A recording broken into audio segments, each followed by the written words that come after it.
dahil kami po ay nasa negosyo ng pagkakasal, obligasyon po namin ituro sa bawat nagpapakasal ang tama.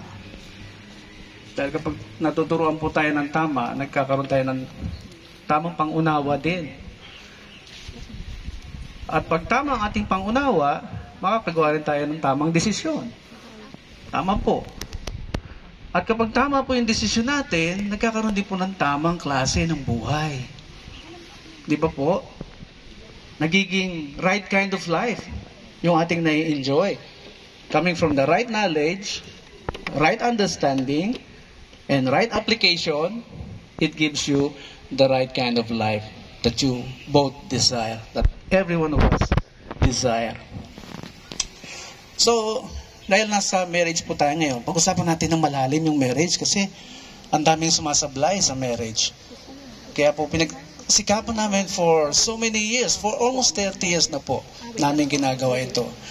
Dahil kasama din po ang serbisyo namin sa pag-aayos sa mga nag-aaway na mag-asawa, maging sa korte.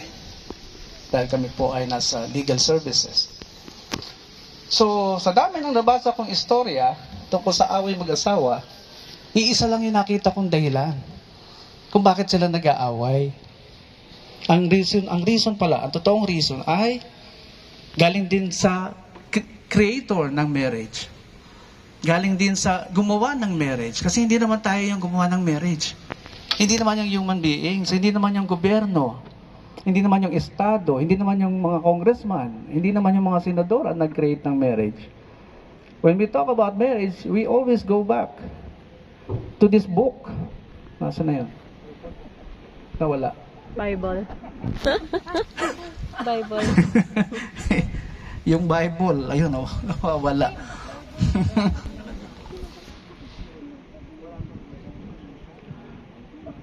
Yes, we know. Kahit sinong philosopher, scientist, or whatever, ay hindi nakapagpaliwanag ng design ng marriage. Remember na ang marriage ay produkto, at bawat produkto ay may design. Kahit yung damit na suot-suot natin, bago yan naging damit, may design yan.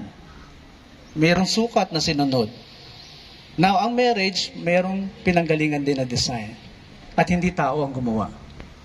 It was God. God is the one who created marriage.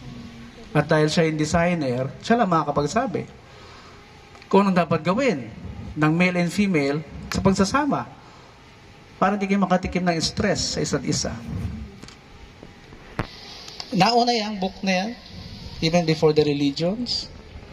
Nauna yung book na yan sa lahat ng bagay.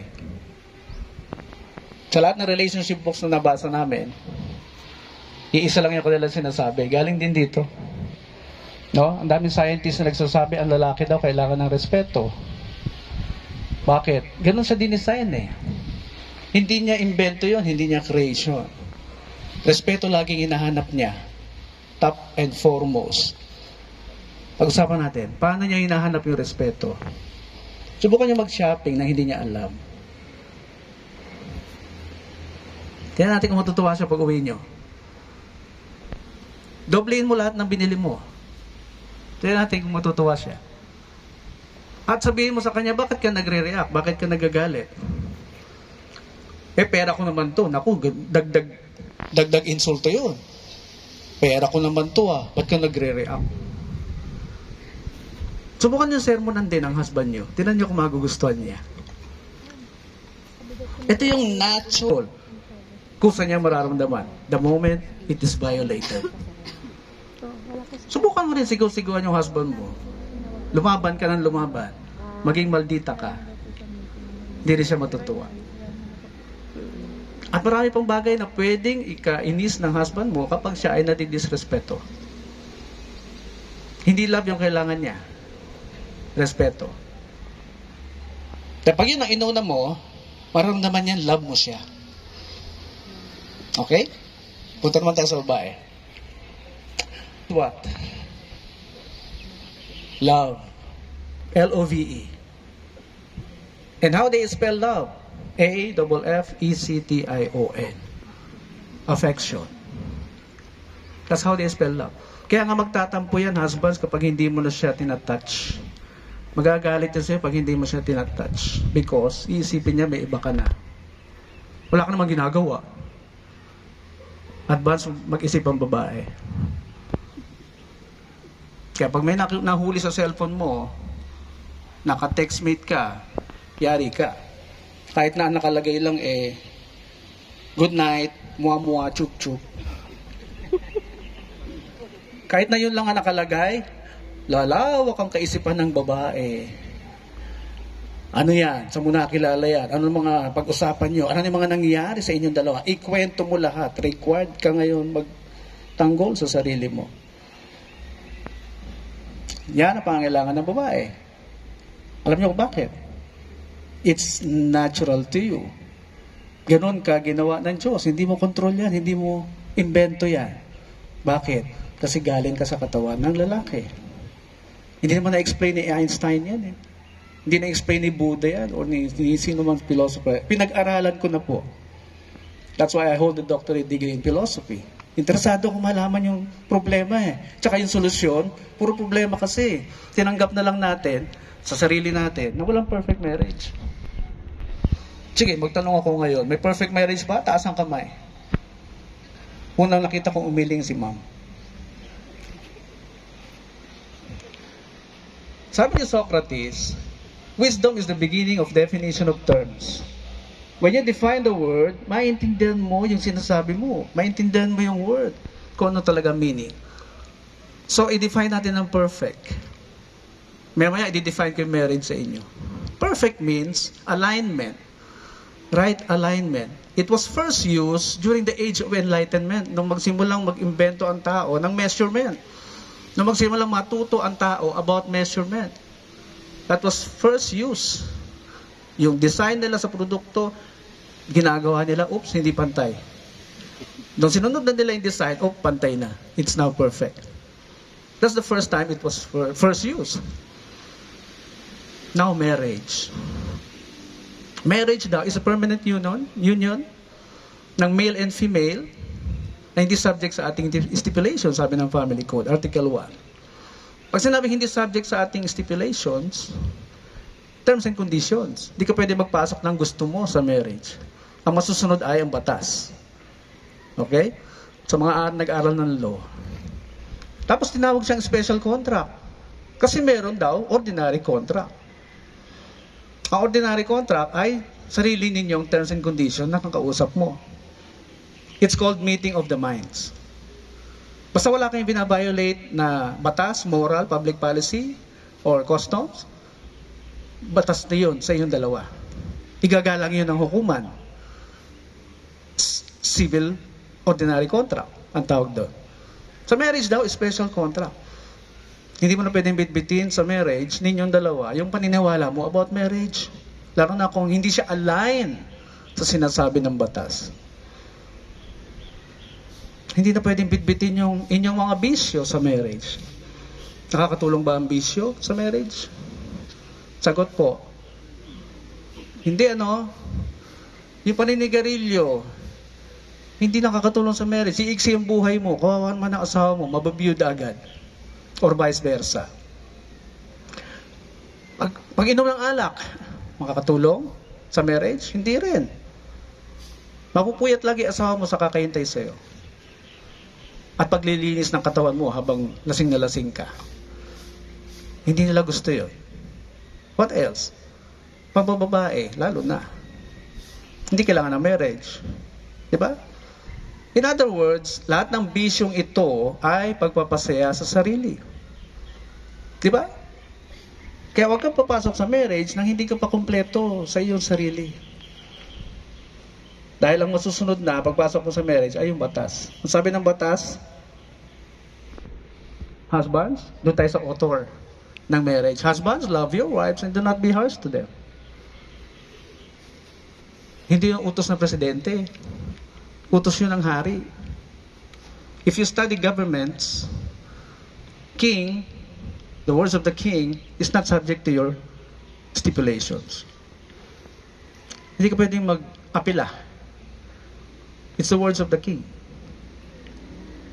At Do not be harsh daw. And scientifically discovered, the women are created to be emotional. They will always say what they feel. Kaya the more they are frustrated, the more na maingay yan. Kaya husbands, wag nyo silang paingayin. They will feel frustrated, iingay yan sa bahay. Tapos ikaw naman, gagabihin ka na lang ng uwi because maingay sa bahay. Sino ba may kasalanan?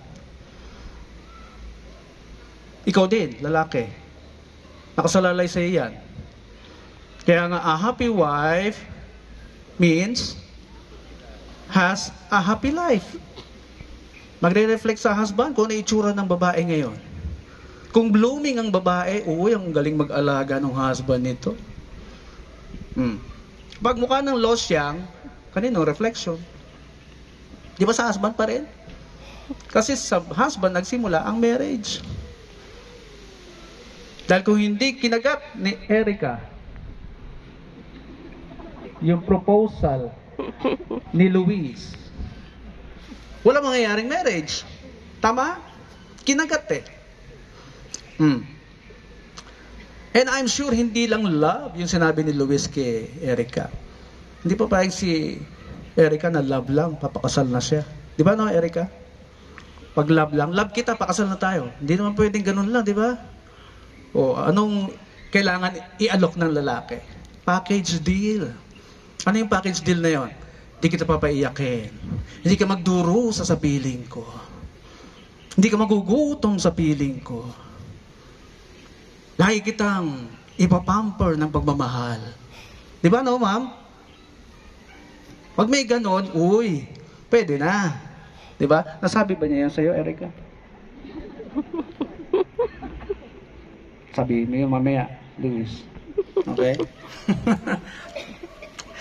Kaya ganun po sila, ang mga babae, because galing sila sa katawan mo, nagdesisyon ka mag-asawa. Sa'yo nagsimula ang marriage. Ikaw yung pundasyon. Kaya lahat ng kailangan niyan, she expects you to provide. Because husband means house bond. The one who binds the house together. Yun ang totoong meaning niyan. And father, soon you will become a father. You are the source of her. Even yung pag-transfer sa iyo kanina, yung pagkatao ng anak namin, pinapasa namin sa iyo. You take care of her. Yun ang meaning nun. Transfer of responsibility. Kaya nararamdaman ng bawat babae na lahat ng kailangan ko, ibigay mo.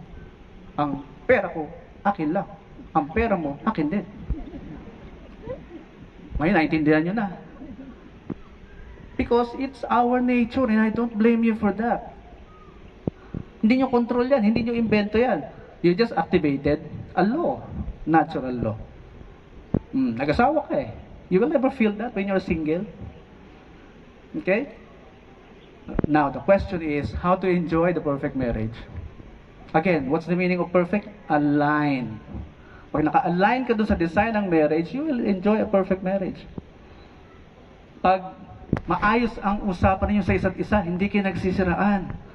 Hindi magkalaban ang turingan nyo sa isa't isa. Hindi kontrabida ang turingan ninyo sa isa't isa. Naka-align kayo sa marriage. Hindi ka stress sa asawa mo. Because every time na magdi-decision siya, tinatanong ka muna. Okay ba to? Di ba? Tuwan-tuwa ka pag kinukonsulta ka ng asawa mo? Di ba?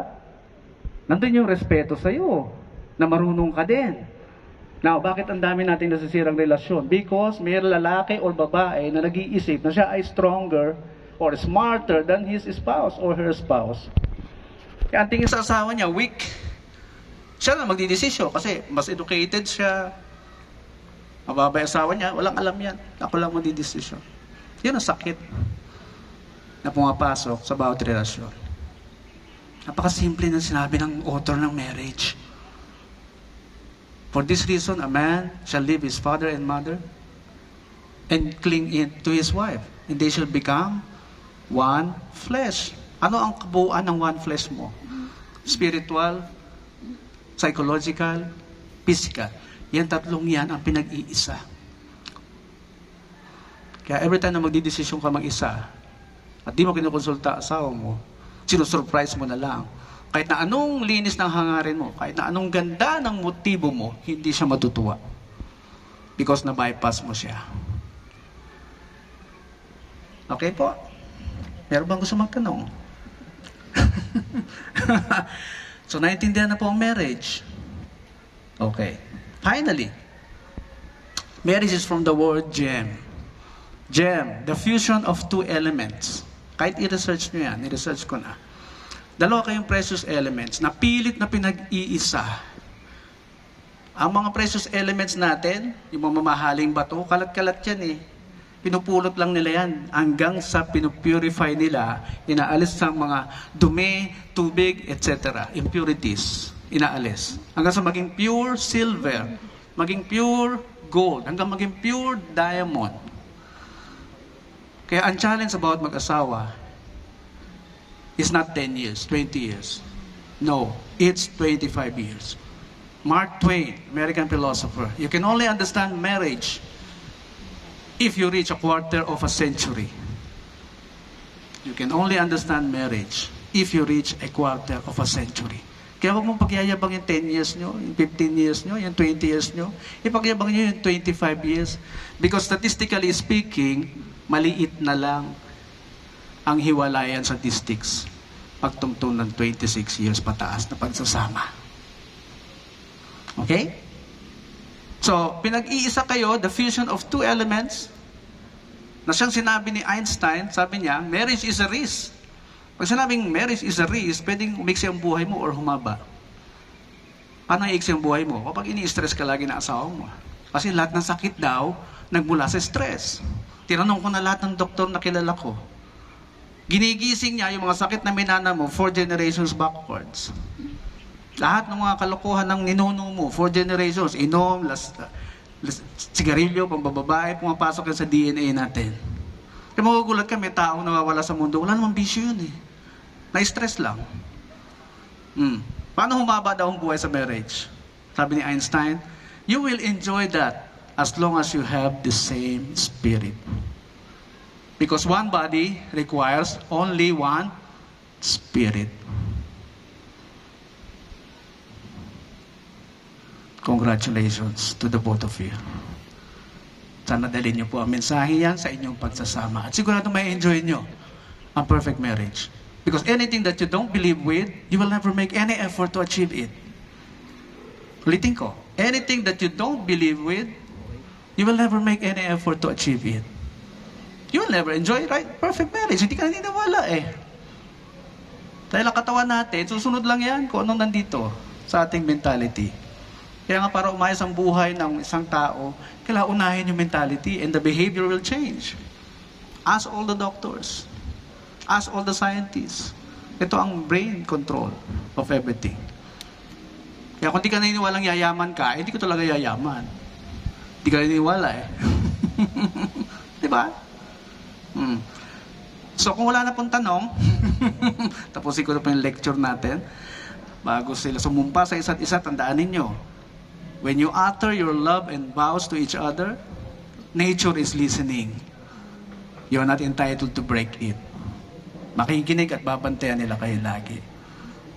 And there is a built-in punishment if you don't comply with your vows.